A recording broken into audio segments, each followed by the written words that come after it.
শেষের তিনটি। আমাদের কবিতার নাম দূরের পাল্লা, কবির নাম সত্যেন্দ্রনাথ দত্ত। খুব সুন্দর। এবারে আমাকে বলো, এই কবিতাতে তোমরা কি বিশেষ জিনিস একটা লক্ষ্য করেছিলে? কবিতাটা পড়ার মধ্যে কি ছিল বলো? একটা ছন্দ ছিল, ছিল তো? সেই জন্য কবিকে আমরা কি নাম দিয়েছিলাম বলো? বাংলা সাহিত্যে ছন্দের জাদুকর। ঠিক তো? তাহলে আগের দিন আমরা কি দেখলাম? কতজন মাঝি বেরিয়েছিল? তিনজন। কেমন নৌকা ছিল তাদের? সরু নৌকা। চিপ খান সরু নৌকা। ওরা কতক্ষণ পাড়ি দিয়েছিল? 12 ঘন্টা। আর আমরা কবিতায় বলা আছে চৌপর, মানে 4 প্রহর। তোমাদের লিখবে কি? 4 প্রহর বা চৌপর পাড়ি দিয়েছিল। কোথায় যাচ্ছে তারা? দূরে। দূরে নদীতে যেতে যেতে কি দেখতে পেয়েছিল তারা? শেওলা। শেওলাই নদী ঢাকা আছে। আর শেওলাই নদী ঢাকাকে কবি এক বিশেষ জিনিসের সাথে তুলনা করেছিলেন। কার সাথে? না না না না না, দেখো ভালো করে দেখো। সবুজ কি? দামি দামি রত্ন। কি নাম ছিল? কি নাম? সবুজ রত্নটার কি নাম? পান্না। হ্যাঁ, এমন মনে হচ্ছিল যে টাকশাল কাকে বলে? হ্যাঁ, যেখানে তৈরি হয় সেই কারখানাটা থেকে। তো টাকশালে যে সবুজ পান্না তৈরি হয়, কি নাম? পান্না। সেই শেওলাটাকে কেমন দেখাচ্ছিল? সবুজ পান্না। আর একটা জিনিস দেখতে পেয়েছিল মাঝিরা যেতে যেতে, কি? বুনো হাঁস ডিম পাড়ার পর ডেকে দিচ্ছিল। ঠিক। আজকে আমরা নতুন করে পরের স্ট্যান্ডার্ডটা শুরু করি। দেখো, কবি এমনভাবে কবিতাটা রচনা করেছেন যে যাওয়ার পথে যেরকম প্রাকৃতিক দৃশ্য দেখছেন, আর চারপাশে যেগুলো হচ্ছে সেগুলোর যেন কোনো অসুবিধা না হয়। দেখো, শুরু করছেন এইভাবে, চুপ চুপ ওই ডুব, দেই পান কৌটি। পান কৌটি, হ্যাঁ, এটা লিখলেই বুঝতে পারবে। পান কৌড়ি নামে একটা পাখি আছে, তোমরা জানো? জানো কি কেমন পাখিটা? কি রঙের হয়? হাঁসের মতোই হয়। কি রঙের হয়? হ্যাঁ, তার মানে তোমাদের দেখা আছে কবিতাটাকে, বইতে কবিতাতে আছে পান কৌটি, আসল নাম হচ্ছে পান কৌড়ি। কালো রঙের পাখি হয়। এদের স্বভাব হচ্ছে কি করে, এরা জলাশয়ে টুপ করে ডুব দেয়। আর তলায় কি করে? তলায় কি করে? কি করে ডুব, হ্যাঁ, মাছ ধরে বা পোকামাকড় যেগুলো খায়, খেয়ে এমন স্বভাব আছে, ডুব দিল, অনেকক্ষণ চুপ করে থেকে তলায় শিকার খোঁজে, আর অনেক দূরে অন্য কোথাও টুপ করে আবার উঠে করে। তো কবি সেটাও লক্ষ্য পড়েছে। চুপ চুপ চুপ চুপ চুপ চুপ ওই ডুব। কি দেখছে রে? চুপ চুপ ওই দেখ ডুব দিচ্ছে। কি ডুব দিচ্ছে? পান কৌড়ি। দেই পান কৌটি। কে ডুব দিল টুপ করে? পান কৌড়ি। এর সাথে কেমন মিলিয়ে দিচ্ছে দেখছো, একটা প্রকৃতিতে ঘটে যাচ্ছে আর তার সঙ্গে মানুষকে বা প্রকৃতিকে কিভাবে মিলাচ্ছে দেখো। আবারও কি বলছে? চুপ করে দেখো, দেই ডুব টুপ টুপ ঘোমটার বউটি। নদীতে স্নান করতে এসছে একটা ঘোমটা নেওয়া বউ।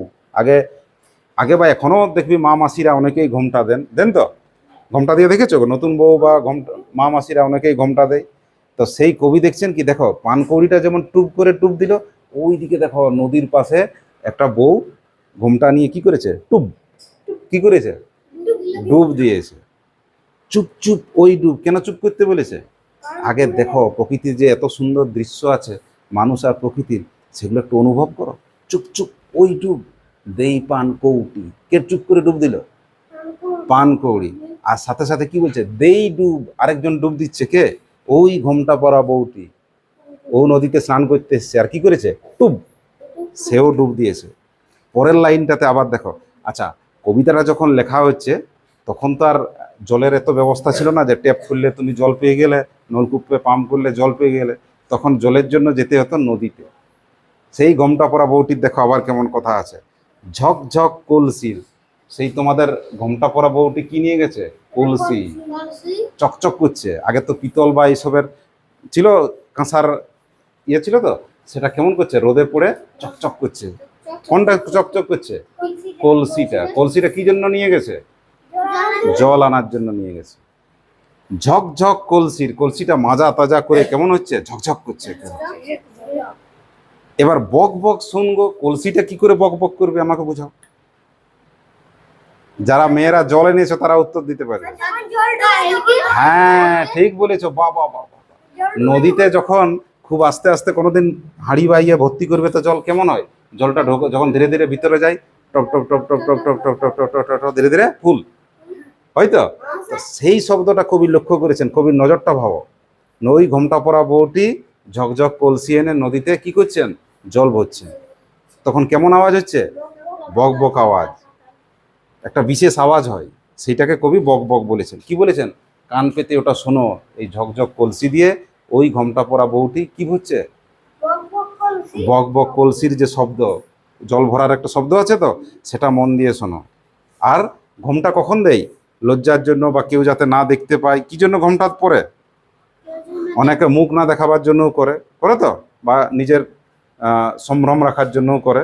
তো সেই কবি আবার কি করেছেন, ঘুমটাই ফাঁক রয়, ওই জল ভরার সময় ওই তোমাদের যে বউটি আছে ঘোমটা পরা, সে একটু কি হয়ে গেছে, মনটা উন্মন হয়ে গেছে বা অন্যমনস্ক হয়েছে। উন্মন মানে অন্যমনস্ক, একটু অন্য মনের হয়েছে, অন্য মনস্ক।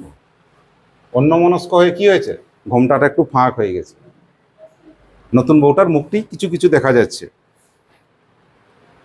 কিন্তু মাঝিরা কি থেমে আছেন, আমাদের নৌকা চলছে।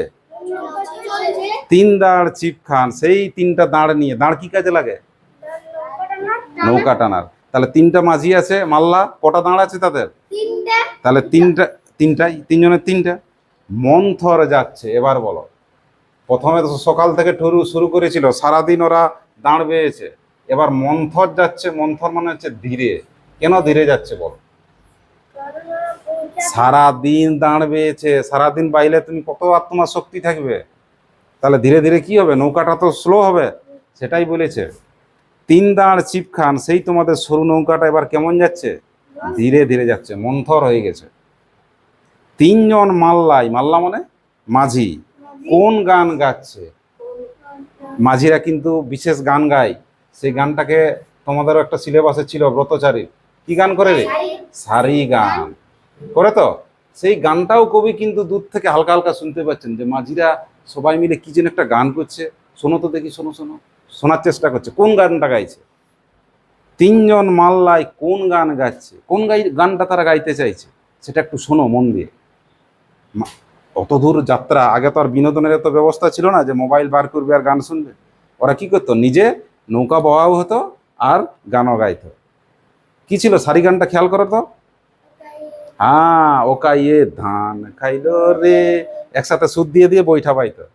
কে দানের মানুষ নাই, খাওয়ার বেলায় আছে মানুষ, কামের বেলায় নাই, ওকা ইয়ে ধান খাইলো রে। এগুলো কি গান ছিল, সারি গান। তাহলে কবি মন দিয়ে কি শুনতে বলছেন, এই শোনো শোনো শোনো, তিনজন মাঝি এখন কেমন যাচ্ছে, ওদের নৌকা কেমন যাচ্ছে, সরু নৌকা, মন্থর। মন্থর মানে ধীরে ধীরে যাচ্ছে। কেন ধীরে ধীরে যাচ্ছে, সারাদিন, সারাদিন চৌপর, চৌপর মানে কতক্ষণ বললাম, 12 ঘন্টা। এক প্রহর মানে 3 ঘন্টা, 8টা প্রহরে 24 ঘন্টা হয় দিন রাত মিলিয়ে। তাহলে এদের নৌকা কতক্ষণ চলেছে, কলসির শব্দ কোনটাকে বলেছেন কবি, বক বক। কখন, কেন শব্দ হয় কলসিতে, হ্যাঁ, কে জল ভরতে এসছে নদীতে, আচ্ছা, কে শেওলা দিয়ে তার ডিমকে ঢাকা দিচ্ছে, বনাস। খুব সুন্দর। পানকৌটি আর ওই ঘোমটার বউটি দুটোর কি মিল আছে, পানকৌড়িও টুপ করে ডুব দিয়েছে, আর নৌকা এই ঘোমটা দেওয়া বউটাইও টুপ করে ডুব দিয়েছে। মাঝিরা কেমন গতিতে শেষে নৌকা বাইছে, মন্থর গতিতে বা ধীর গতিতে। তাদের নৌকা মন্থর কেন, সারাদিন তারা নৌকা চলিয়েছে। নদীর পাড়ে কি কি দেখা গেছে, শ্যাওলা দেখা যাচ্ছে, আর ঝোপঝাড় জঙ্গল আছে খুব সুন্দর। আর বনাস কি করে, ডিমটা লুকাচ্ছে, কেন লুকাচ্ছে, হ্যাঁ, কেউ যাতে ক্ষতি না করে, ঠিক। তাহলে চর মানে তোমরা কি শিখলে আজকে, নদীর চর মানে নদীর তীর, চর বানান চর। আর চয়ৌকার র যখন বলবে তখন চোর তস্কর, যারা চুরি করে, তখন সেটা হয়। তাহলে তোমাদের এই দূরের পাল্লা কবিতার মূল বিষয় কি, মানুষ আর প্রকৃতি সব মিলেমিশে এক হয়ে গেছে। কিভাবে মিলিয়েছেন দেখুন, পানকৌড়ি টুপ করে টুপ দিচ্ছে, আর ওই ঘোমটা দেওয়া বউটি সেও টুপ করে টুপ দিচ্ছে, মিল আছে। তাহলে মানুষের সাথে প্রকৃতিকে পুরো মিলিয়ে দিয়েছেন। ছন্দের জাদুকর সেই কবির নাম কি? সত্যেন্দ্রনাথ। তাহলে কবিতাটা তোমরা মজা করে পড়বে, ঠিক? চুপ চুপ ওই ডুব দেই পান কৌটি, দেই ডুব টুপ টুপ ঘোমটার বউটি, ঝক ঝক কলসির বক বক শোন গো, ঘোমটায় ফাঁক রয় মন উন মন গো, তিন দাঁড় চিপ খান মন্থর যাচ্ছে, তিনজন মাল্লায় কোন গান গাচ্ছে। এইভাবে মজা করে পুরো কবিতাটা তোমরা মুখস্থ করে ফেলবে। আর মানে তো তোমাদের বলেই দিলাম, আরো আনন্দ করে সুন্দর করে তোমরা কবিতাটা বাড়িতে বারবার পড়বে। চলো।